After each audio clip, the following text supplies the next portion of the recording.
juga nanti kami akan melaporkan mengenai skema tahapan uji klinis vaksin COVID-19 fase ketiga ini, dan yang terakhir nanti kami juga akan melaporkan mengenai keikutsertaan Gubernur Jawa Barat Ridwan Kamil sebagai relawan uji klinis vaksin COVID-19 fase ketiga ini. Baik, untuk informasi yang pertama, Nurul, Yoga, dan saudara, memang benar pada hari ini merupakan hari pertama uji klinis vaksin COVID-19 fase ketiga dari Sinovac Biotech Tiongkok kepada 20 orang relawan yang sudah menjalani pemeriksaan tahap awal sebelumnya. Dan untuk persiapan sendiri, saudara, pada pagi hari ini nampak sejumlah tim dari Pas Pampres dan juga pengamanan yang sudah bersiaga di tempat pengambilan atau penyuntikan vaksin COVID-19, mengingat Presiden Republik Indonesia Joko Widodo juga nanti akan meninjau secara langsung bagaimana pelaksanaan uji klinis vaksin COVID-19 fase ketiga ini dan juga penyuntikan kepada para relawan. Namun sebelumnya, saudara, pada hari Kamis yang lalu juga tim peneliti uji klinis vaksin COVID-19 fase ketiga ini sudah melakukan simulasi untuk dapat menggambarkan dan juga memetakan bagaimana alur penyuntikan vaksin COVID-19 kepada para relawan, saudara. Dan pada saat itu juga dilakukan swab dengan PCR test untuk dapat memastikan para calon relawan ini terbebas atau negatif dari COVID-19. Dan pada kemarin hari, selain Menteri Kesehatan Terawan Agus Putranto juga sudah meninjau secara langsung bagaimana kesiapan dari tenaga kesehatan, lalu juga logistik serta ruangan yang nanti akan digunakan oleh tim peneliti untuk dapat menyuntikan vaksin COVID-19, tepatnya di gedung di belakang saya, yakni gedung Rumah Sakit Pendidikan Universitas Padjadjaran yang ada di lantai 2.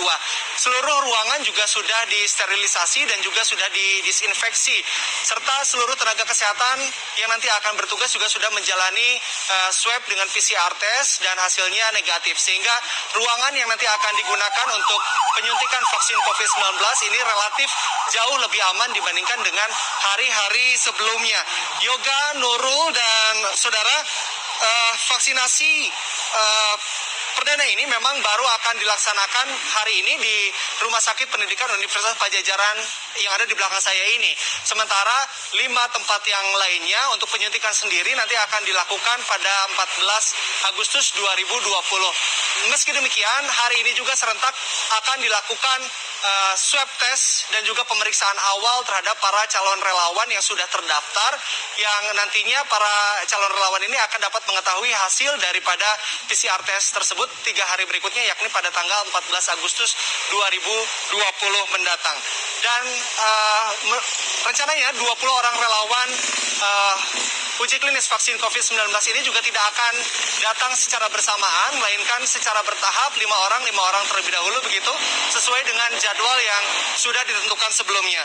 Dan rencananya kedatangan Presiden Republik Indonesia Joko Widodo ini nanti akan tiba pada pukul 11 waktu Indonesia bagian Barat, setelah nantinya akan mengecek terlebih dahulu kesiapan di PT Bio Farma yang lokasinya tidak jauh dari tempat kami melaporkan saat ini.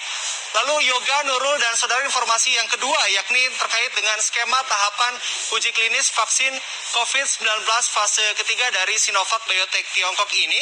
Ini mengenai skema tahapan uji klinis vaksin COVID-19 fase ketiga berdasarkan keterangan dari ahli mikrobiologi klinik yang juga sebagai tenaga laboratorium Fakultas Kedokteran Padjadjaran yang juga akan bertugas pada hari ini, Sunaryati Sudagdioadi, menjelaskan bahwasanya pada uji klinis ini subjek akan diperiksa selama 6 bulan ke depan kurang lebih, dan juga akan diminta untuk dapat melakukan visitasi atau juga kunjungan ke tempat vaksinasi ini sebanyak 5 kali, atau biasa disebut dengan istilah V1, V2, V3 hingga V5.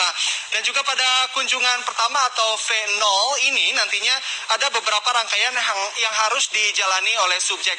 Pada tahapan ini subjek atau relawan ini nantinya akan dilakukan pemeriksaan awal terlebih dahulu, pemeriksaan kondisi fisik dan juga kondisi kesehatannya.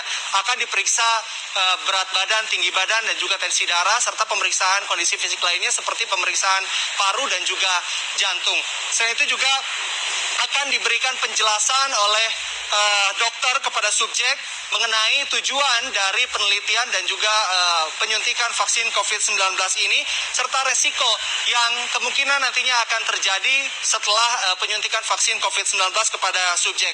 Selanjutnya, subjek menandatangani persetujuan mengikuti uji klinis vaksin COVID-19 jika memang menyetujui atau berkenan untuk dapat melanjutkan ke tahap berikutnya. Dan pada tahapan ini juga akan dilakukan pemeriksaan fisik. Selain pemeriksaan fisik juga nantinya para calon relawan ini akan menjalani swab dan juga PCR test untuk dapat memastikan bahwa para calon relawan ini terbebas atau belum pernah terpapar COVID-19 sebelumnya. Sebagai persyaratan utama untuk menjadi relawan uji klinis vaksin COVID-19 fase ketiga ini. Dan pada kunjungan yang kedua, yakni V1, subjek ini akan menjalani pemeriksaan swab atau PCR test lagi mulai hari ini di 5 tempat lain yang saya sebutkan tadi. Hasil PCR test akan keluar 3 hari berikutnya. Dan jika positif COVID-19, maka calon relawan tersebut dinyatakan tidak dapat melanjutkan ke proses berikutnya atau dinyatakan tidak layak sebagai relawan COVID-19. Dan Sunaryati juga menambahkan jumlah 1.620 relawan uji klinis vaksin COVID-19 ini sudah termasuk dengan jika nantinya ada calon relawan yang drop out atau yang exclude begitu atau tidak memenuhi persyaratan untuk menjadi relawan COVID-19. Dan jika negatif, subjek akan di rapid test. Ini untuk mengetahui apakah subjek memiliki antibodi sebelumnya atau tidak. Jika hasil rapid test juga positif, ini ada kemungkinan bahwasanya relawan tersebut terpapar virus meski tidak bergejala dan tidak boleh melanjutkan ke proses berikutnya karena nantinya berdasarkan keterangan dari Sunaryati ini akan mengacaukan perbandingan dirinya relawan yang terkonfirmasi positif rapid dengan yang tidak terkonfirmasi rapid test. Dan jika seluruh pemeriksaan fisik baik, rapid test juga negatif, maka akan langsung dilakukan penyuntikan, saudara, penyuntikan yang pertama. Dan 14 hari kemudian atau pada V2 akan dilakukan penyuntikan yang kedua. Jadi akan ada 2 kali penyuntikan dengan selang waktu 14 hari, saudara. Setelah itu selama 6 bulan subjek juga akan dipantau terus oleh tim ahli dan dokter ahli serta akan diobservasi begitu. Dan setelah menjalani sejumlah visiting, subjek juga akan menjalani visiting terakhir atau V5, saudara. Pada tahapan ini juga subjek akan diambil sampel darah untuk dapat diukur dan diketahui bagaimana antibodinya. Hasil uji klinis diprediksi akan dapat terlihat pada awal tahun 2021 mendatang. Yoga, Nurul, dan saudara, informasi selanjutnya yakni mengenai keikutsertaan Gubernur Jawa Barat sebagai relawan atau calon relawan uji klinis vaksin COVID-19 fase ketiga ini. Memang benar, berdasarkan keterangan dari Ketua Tim Riset Uji Klinis Vaksin COVID-19 fase ketiga Fakultas Kedokteran Universitas Padjadjaran Kusnandi Rusmil membenarkan bahwasanya Gubernur Jawa Barat Ridwan Kamil sudah melakukan pendaftaran dan juga sudah terdaftar sebagai calon relawan uji klinis vaksin COVID-19 dengan ia juga menyebutkan bahwa Ridwan Kamil juga sudah mengirimkan foto kartu tanda penduduk dan sudah terdaftar sebagai salah seorang calon relawan. Dan Ridwan Kamil juga mengatakan saat ini ia tengah menunggu bagaimana kelanjutannya atau hasil pemeriksaan kesehatan dirinya dan juga menunggu kapan waktu pemeriksaan selanjutnya akan dilakukan terhadap Gubernur Jawa Barat Ridwan Kamil tersebut. Dirinya didaftarkan oleh tim kesehatan pribadinya melalui daring begitu dan sudah mendapatkan bukti pendaftarannya yang rencananya juga akan langsung dipublikasikan oleh Gubernur Jawa Barat Ridwan Kamil di akun media sosialnya. Sejauh ini sudah ada 1020 calon relawan uji klinis vaksin COVID-19 yang sudah terdaftar.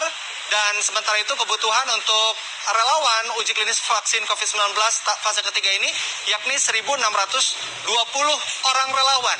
Sehingga masih ada kekurangan sekitar 600 orang relawan lagi, saudara. Mengingat masih adanya kekurangan calon atau relawan uji klinis vaksin COVID-19 tersebut membuat Gubernur Jawa Barat Ridwan Kamil ingin meyakinkan kepada masyarakat bahwasanya dengan keikutsertaannya sebagai relawan vaksin COVID-19 ini untuk mengikis persepsi masyarakat bahwasanya pemerintah kurang serius begitu dalam menanggapi dan menangani COVID-19. Namun dengan adanya keikutsertaan Gubernur Jawa Barat, pejabat yang langsung akan menjadi relawan uji klinis vaksin COVID-19 ini membuktikan bahwasanya pemerintah memang tengah serius dalam menyikapi pandemi COVID-19 ini dan berupaya sekuat mungkin untuk dapat menemukan vaksin dari COVID-19 ini. Demikian yang dapat kami informasikan. Kita kembali ke studio Nurul dan Yoga.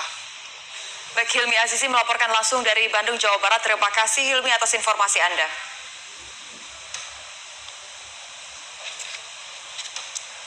Saudara, uji klinis vaksin Sinovac yang akan dimulai hari ini memberikan harapan besar untuk mengakhiri pandemi COVID-19. Kami ajak Anda mengenal lebih dalam vaksin Sinovac yang dipercaya memiliki kemampuan menjaga kekebalan masyarakat Indonesia.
Saudara, uji klinis tahap 3 calon vaksin COVID-19 siap diuji coba di Bandung hari ini.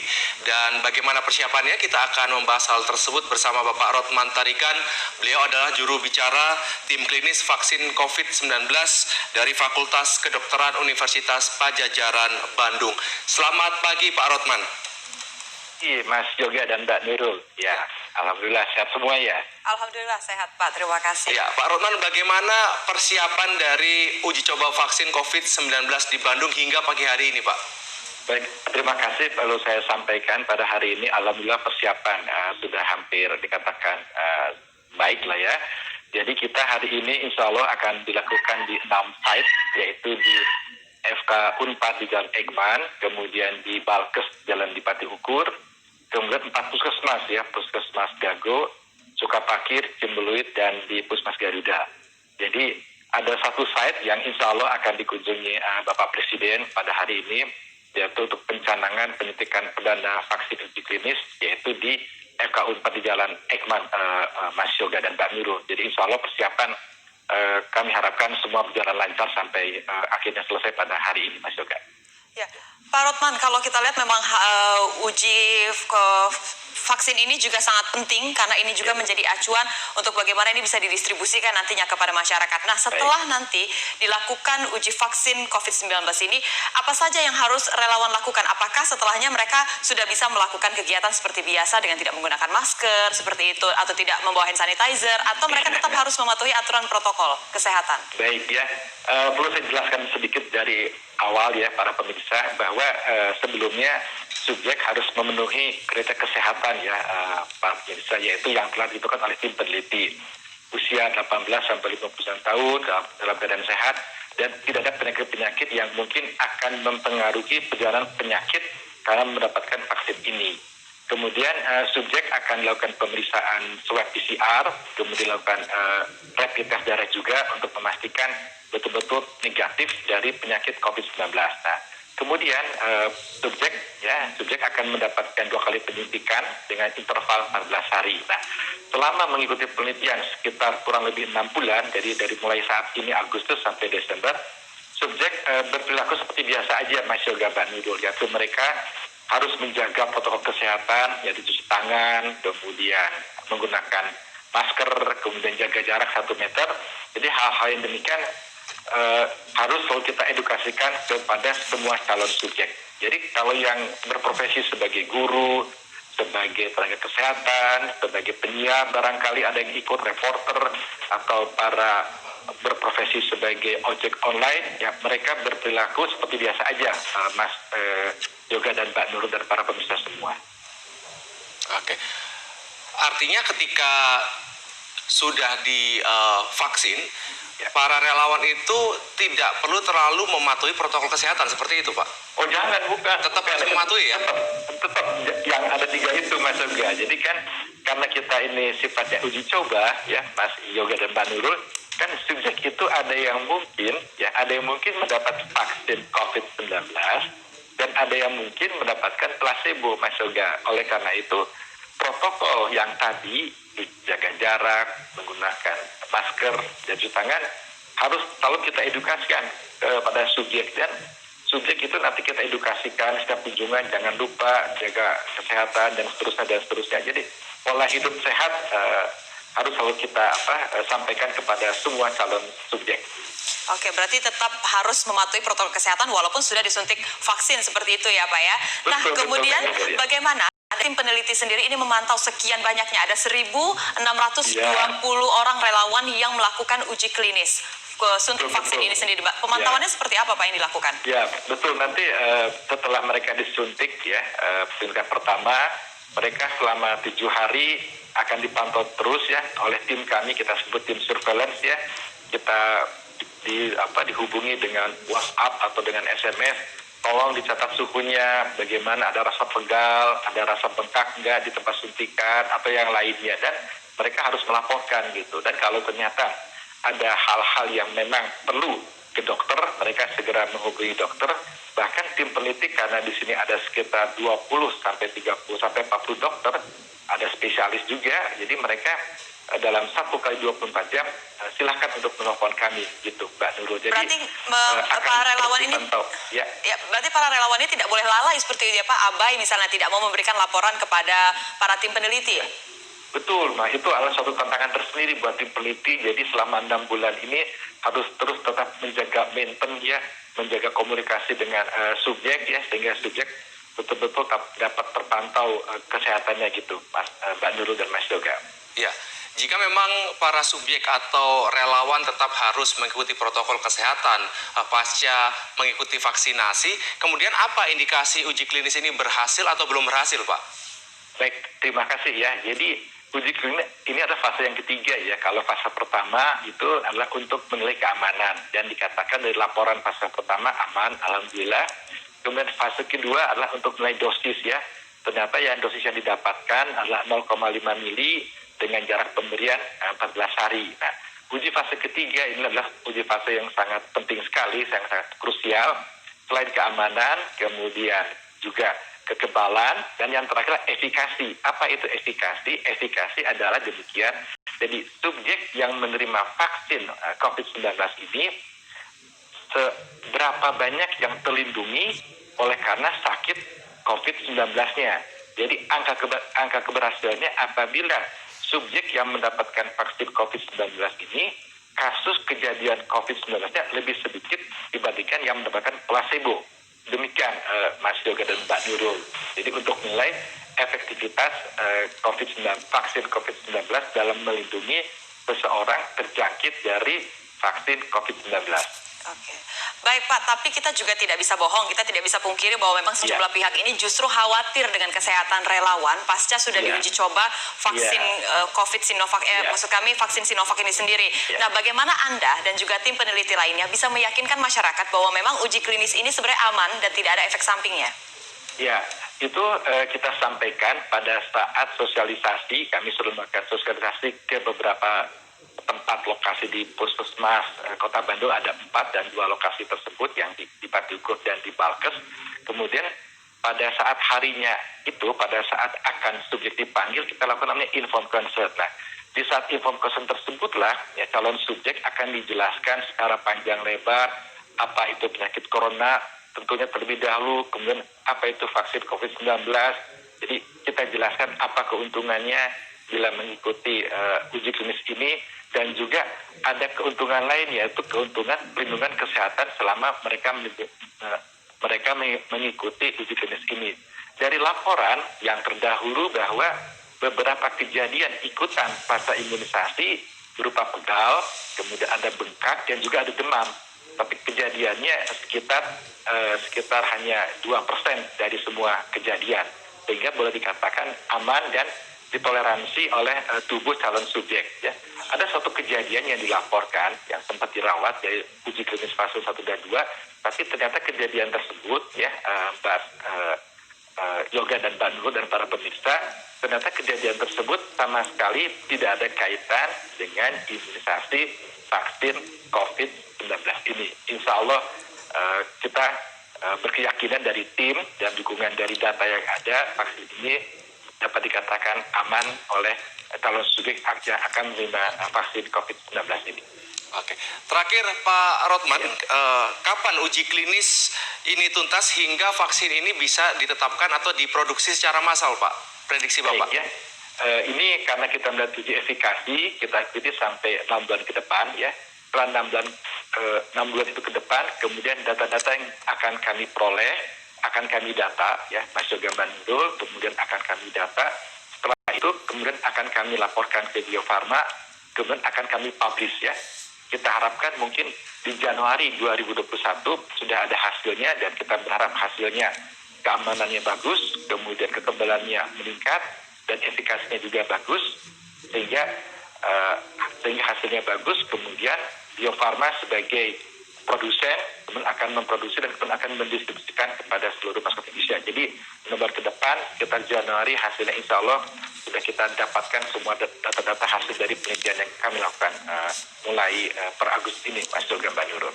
Ya, kita semua berharap agar vaksin COVID-19 ini bisa segera diproduksi dan bisa menjadi senjata kita untuk melawan pandemi corona ini. Amin, amin. Terima kasih Pak Rotman Tarigan, juru bicara tim klinis vaksin COVID-19 Fakultas Kedokteran Universitas Padjadjaran Bandung telah bergabung bersama kami. Selamat pagi, Pak. Selamat pagi semua, Pak Besa. Sementara itu, Saudara Menteri Keuangan Sri Mulyani mengatakan bahwa pemerintah siap untuk mendukung anggaran untuk pengadaan vaksin COVID-19 yang saat ini sedang dikembangkan di tanah air. Dan berikut pernyataan Menteri Keuangan Sri Mulyani selengkapnya. Untuk COVID vaksin, berapa banyak, siapa saja yang melakukan ini, sekarang kami minta kepada Satgas untuk melakukan koordinasinya.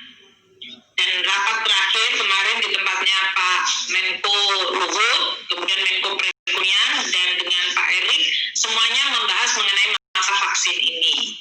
Jadi akan dilakukan koordinasi mengenai pertama, lembaga-lembaga mana saja yang diperkirakan akan menghasilkan vaksin, jumlahnya berapa, harganya berapa, dan pengadaan tahun 2020 versus pengadaan tahun 2021.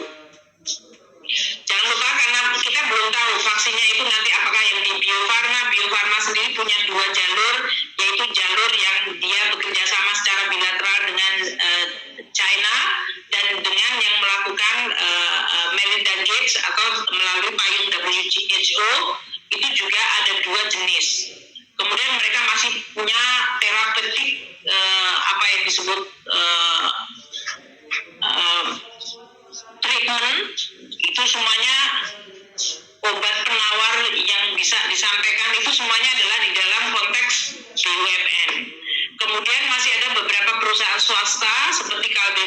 juga melakukan rintisan kerjasama dengan berbagai perusahaan, entah itu dari RRT atau dari negara lain. Dan kita masih ada yang disebut vaksin merah putih. Itu yang dikembangkan oleh Eijkman. Nah, hari ini kami hanya menyampaikan kalau untuk research dan yang lain-lain mereka membutuhkan anggaran, kita mendukungnya secara penuh. Seperti yang Eijkman itu dilakukan melalui Kementerian Research, dan kita akan terus mendukung agar mereka bisa menghasilkan vaksin Indonesia. Tapi jangan lupa bahwa kebutuhan vaksin ini nanti jumlahnya luar biasa banyak. Kalau kita bicara tentang masyarakat Indonesia, dan saya tidak tahu teknisnya dari sisi kesehatan, katanya mereka membutuhkan 2 kali untuk disuntikan. Jadi kita bayangkan berapa ratus juta saja vaksin yang akan